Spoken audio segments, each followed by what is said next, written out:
नमः शिवाय, जय माता रानी। दोस्तों, आप देख रहे हैं आपका अपना YouTube चैनल व्रत त्योहार टोटके। मैं हूं आपके साथ रिमझिम शर्मा। दोस्तों, सबसे पहले तो आने वाली चैत्र नवरात्रि की आप सभी को ढेरों शुभकामनाएं। देखिए, वैसे तो साल में 4 नवरात्रि होते हैं और हर नवरात्रों का अलग महत्व होता है। चैत्र नवरात्रि दोस्तों हिंदू नववर्ष की शुरुआत में जो पहली नवरात्रि है, प्रथम दिवस से ही हिंदू नववर्ष के इसे हम मनाते हैं बड़े ही धूमधाम के साथ में। नवरात्रि देखिए संस्कृत के 2 शब्दों के मेल से बना है, नव और रात्रि, मतलब कि 9 रातें जिसमें हम देवी की आराधना, माता के 9 स्वरूपों की पूजा आराधना करते हैं। चैत्र नवरात्रों का दोस्तों जैसा मैंने बताया अलग महत्व होता है और इस साल चैत्र नवरात्रि शुरू हो जाएंगे 2 अप्रैल से, जो कि 11 अप्रैल 2022 तक चलेंगे। अब नवरात्रों पर बहुत सारी जानकारियां मैं आपके साथ शेयर कर रही हूं, लेकिन इस वीडियो में मैं आपके साथ ये खास जानकारी शेयर कर रही हूं।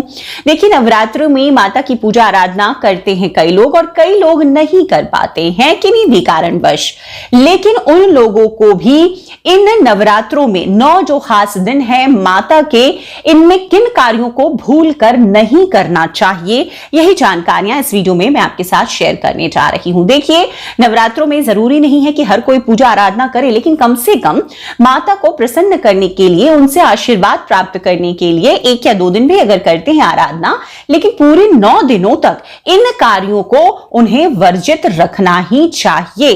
तो आपको मैं वो कार्य बताने अब जा रही हूं जिन्हें नवरात्र के 9 दिनों में आपको बिल्कुल भूल कर नहीं करना है। अगर इन कार्यों को आप करते हैं, दुख, दारिद्रता, रोग, कई संकटों, मुसीबतों का आने वाले दिनों में आपको सामना करना पड़ता है, तो आप जरूर जानकारी ये रखें कि किन कार्यों को आपको नहीं करना है।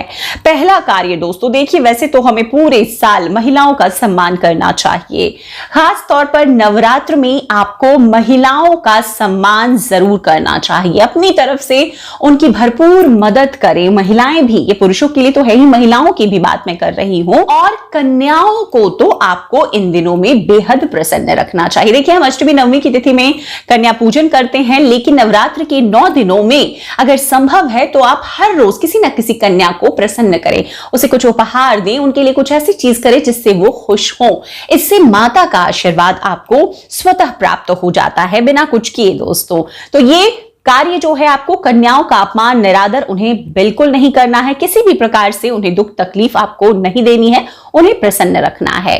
दूसरा कार्य है, नवरात्रों में नाखून नहीं काटने चाहिए। पूरे 9 दिनों तक आपको नाखून नहीं काटने चाहिए। आपने देखा भी होगा कि नवरात्र शुरू होने के पहले ही लोग नाखून काट लेते हैं कि आने वाले 9 दिनों में नाखून काटने की जरूरत ना पड़े। ऐसा करने से देवी क्रोधित होती हैं और उनकी क्रोध का सामना करना पड़ता है, इसलिए ऐसे कार्यों से बचना चाहिए। नवरात्रि के दौरान आपको शेविंग नहीं करना है, बालों की कटिंग नहीं करवानी है, हेयर कट नहीं करना है। नवरात्रि के दौरान बाल कटवाने से भविष्य में सफल होने की संभावना कम हो जाती है, इसीलिए अगर आप सफलता चाहते हैं कार्यों में तो नवरात्रि के 9 दिनों में शेविंग नहीं करवाएंगे, बाल कोई भी महिलाएं भी बिल्कुल नहीं कटवाएंगी। नवरात्रि का जो ये तीसरा कार्य मैं बताने जा रही हूं दोस्तों, ये बेहद महत्वपूर्ण है। आपको तामसिक भोजन नहीं करना है। आपको लहसुन प्याज का सेवन नवरात्रि में किसी भी प्रकार से, अगर आप पूजन करते हैं तब तो आप नहीं ही करेंगे, लेकिन कोशिश ये करनी चाहिए कि घर परिवार के सभी लोग लहसुन प्याज, तामसिक भोजन किसी भी स्वरूप में सेवन नहीं करें। इससे देखिए, नवरात्रि जो होता है वो आत्मा और मन और शरीर की शुद्धिकरण का समय होता है। आप देखेंगे ऋतुओं की संधि में ये 9 दिवस आते हैं जिससे कि हमारा शरीर स्वस्थ रहे और हमारी मन आत्मा हर प्रकार से शुद्ध हो। इसीलिए ये साधना नवरात्रों में हम करते हैं माता को प्रसन्न करने के लिए। तो ऐसे में तामसिक भोजन, लहसुन प्याज, मन और शरीर दोनों को नुकसान पहुंचाता है, थकान का कारण बनता है, तमाम तरह की आगे आने वाले दिनों में रोग बीमारियां आ सकती है। इसीलिए नवरात्रि के दिनों में आपको शुद्ध सात्विक भोजन ही पूरे 9 दिनों तक तो कम से कम कोशिश करके जरूर करें दोस्तों। अब चौथा वो कार्य है, इन दिनों में आपको नॉनवेज तो भूलकर नहीं खाना चाहिए। देखिए, किसी भी शादी विवादी के समारोह में आप जाते हैं और वहां पर शराब का सेवन कर लेते हैं, या जिन लोगों की आदत है ऐसा करते हैं, लेकिन भूलकर नवरात्रि में आपको नॉनवेज और शराब का सेवन भी नहीं करना चाहिए। पूरी तरीके से इन 9 दिनों में आप बचें, वर्जित कर दें।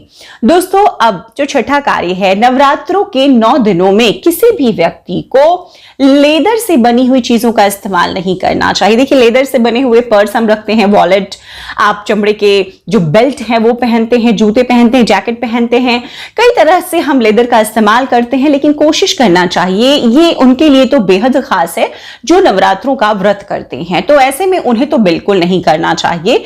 लेदर से बनी हुई किसी भी वस्तु का उनको उपयोग नहीं करना चाहिए, नहीं पहनना चाहिए इन 9 दिनों में। दोस्तों, अब वो 7वां कार्य, नवरात्रि के 9 दिनों में किसी से भी लड़ाई झगड़ा नहीं करना चाहिए, किसी को भी गाली गलौच, गलत शब्दों का इस्तेमाल नहीं करना चाहिए। यहां पर मैं बात घर की भी कर रही हूं, बाहर भी नवरात्रि के 9 दिनों में आप आराधना में हैं, साधना में हैं, और अगर नहीं भी हैं तो नवरात्र के इन 9 दिनों में दोस्तों इस प्रकार की किसी भी गलत कार्य से आपको बचना चाहिए, गलत शब्दों का प्रयोग नहीं करना चाहिए। इससे देवी मां क्रोधित होती हैं, इसीलिए ऐसा करने से आप जरूर बचें। दोस्तों, एक और बहुत ही महत्वपूर्ण जानकारी, 8वीं जानकारी, नवरात्रि में आपको नींबू नहीं काटना चाहिए, इसे अशुभ माना गया है। विशेषकर 9 दिनों में जो लोग उपवास रखते हैं उनके लिए तो सख्त मनाही है। नींबू अगर जरूरत है आप किसी बाहरी लोगों से कटवा के इस्तेमाल कर सकते हैं, लेकिन आपको नींबू खुद से नहीं काटना है। घर पर नींबू आप ना काटें, ऐसा करने से बचना है। नींद जो लोग लेते हैं, ये 9वीं चीज दोस्तों, नवरात्रि के 9 दिनों में जो लोग व्रत का पालन करते हैं उन्हें दोपहर में नहीं सोना चाहिए। ऐसा करने से जो वो कर्म कर रहे हैं, शुभ कर्म, उसमें कमी आती है, इसीलिए दोपहर में सोने से समय भी व्यर्थ होता है, फल, अच्छे कर्मों का जो फल मिलना है वो भी कम हो जाता है, तो ऐसा आपको बिल्कुल नहीं करना है।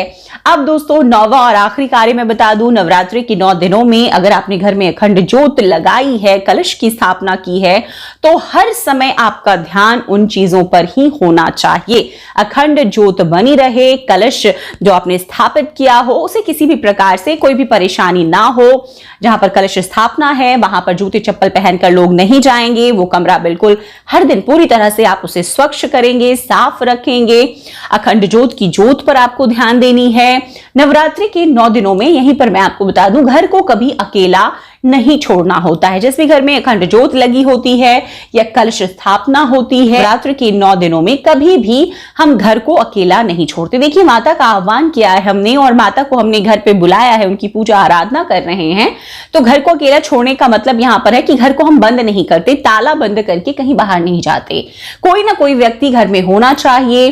जो व्रती हैं वो भी अगर बाहर जाना चाहे जा सकते हैं, लेकिन उस समय उनके बदले कोई व्यक्ति घर पर होना चाहिए जो इन दोनों चीजों की देखभाल कर सके।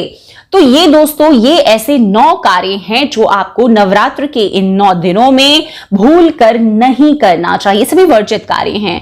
अगर आप पूजा आराधना माता की कर रहे हैं और इनमें से कोई भी 1-2 कार्य अगर आप कर लेते हैं तो आपको पूर्ण फल ही नहीं मिलता।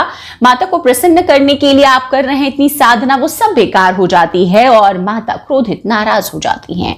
उम्मीद करती हूं वीडियो में दी गई ये सभी जानकारी आपके लिए उपयोगी साबित होगी। वीडियो अगर पसंद आए तो अपने दोस्त, परिवार, मित्र जनों तक भी आगे जरूर शेयर करें। चैनल पर अगर नए आए हैं दोस्तों तो इसी तरह की जानकारियों के लिए चैनल को सब्सक्राइब भी जरूर कर लें। वीडियो देखने के लिए आप सभी का बहुत बहुत शुक्रिया। जय माता रानी, हर हर महादेव।